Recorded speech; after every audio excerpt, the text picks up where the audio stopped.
Another 60-second tattoo review. Let's go!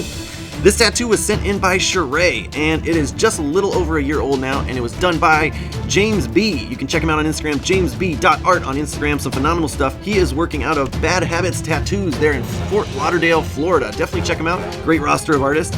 Now, this is actually the second time Sheree sent in a tattoo to us, and you might remember this one from a few episodes back, but this one is done by a new artist, so let's break it down. First off, I would say this is a cool custom design. If you guys don't know, this is a representation of the Egyptian goddess Bastet, and I think he did a great job custom designing it. I searched all over Google trying to see if he traced it off something. He definitely didn't, and it looks like he does a lot of custom designs. So I think that for the design, he did a really great job. I'm gonna give him an 8 out of 10 on that one. And the reason why I'm not scoring it higher though is because when I see this line work, he basically used the same line weight throughout the entire thing. And you can see that there's not many tricks in there, there's no gray lining, there's no different line weights, and there's not really much small detail to speak of. Especially in the night sky up here, you might see some stars or something, or more texture to the clouds. He just really did kind of a simplistic job on it, and I think that's kind of his MO. I think he did it on purpose.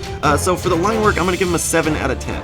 Now for the shading, we gotta flip over to the healed version, because you can see here after it healed, a lot of this night sky is really faint, healed really light. And then I noticed another thing here with this shading on her back, it came out much darker than the shading down in here. And you would think the shading down in here, there'd definitely be some shadows, there'd definitely be more contrast in there. And so just because of how light those healed, the shading, there's not much differentiation throughout the piece, so I'm gonna give the shading a 7.5 out of 10.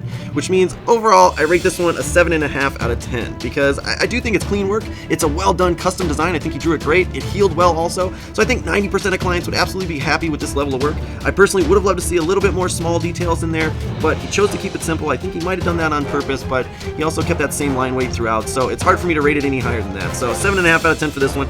Let Sheree know what you think of this tattoo down in the comments below, but if you want to know how your tattoo rates, just send it in. Alright, bye-bye.